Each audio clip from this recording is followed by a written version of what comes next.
महाराष्ट्र में टीईटी का paper leak हुआ है। एक दिन कल को वो पेपर होने वाला था, एक दिन पहले पेपर रद्द किया जाता है। तो इससे तो इतना साबित हो गया, चाहे नेशनल लेवल हो चाहे स्टेट लेवल हो, बीजेपी की जो सरकार है वो एक भी पेपर इस देश में नहीं करवा पाती। बिना पेपर लीक हुए या बिना एग्जाम कैंसिल हुए बीजेपी की सरकार एक भी पेपर नहीं करवा पाती। ये बात तो क्लियर हो गई, सबको समझ आ चुकी है। डबल इंजन की सरकार, डबल इंजन जो है इनका वो डबल लीक बन चुका है।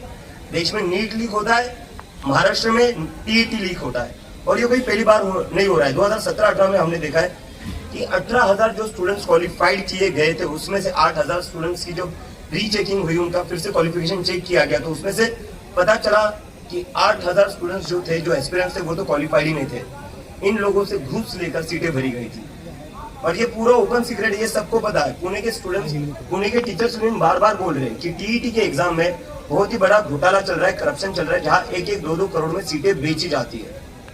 तो मैं पूरे महाराष्ट्र के युवाओं को आह्वान करना चाहता हूँ, देश के युवाओं को बताना चाहता हूँ कि बीजेपी की जो सरकार है उनको आपके फ्यूचर से कोई लेना देना नहीं है, उनको आपकी पढ़ाई से कोई लेना देना नहीं है, उनको कोई लेना देना नहीं है आपकी एग्जाम कैसी जाती है कैसे नहीं। इनको बस एक ही चीज से लेना देना है, कैसे ये दूसरे पार्टी के एमएलए तोड़ सकते हैं, एमपी तोड़ सकते हैं, और कैसे ये बस अपनी पावर बढ़ा सकते हैं। बाकी इनको किसी भी चीज से फर्क नहीं पड़ता है। एक दिन पहले एग्जाम कैंसिल करके अब वो जो स्टूडेंट्स ऑलरेडी सेंटर्स पर पहुंच गए थे, 1,000 से ज्यादा सेंटर्स थे, उसके लिए बच्चे निकल चुके थे, एग्जाम के लिए स्टूडेंट्स निकल चुके थे, उनका क्या होगा? वो कहाँ जाएंगे? अब उस खर्चे की भरपाई कौन करेगा?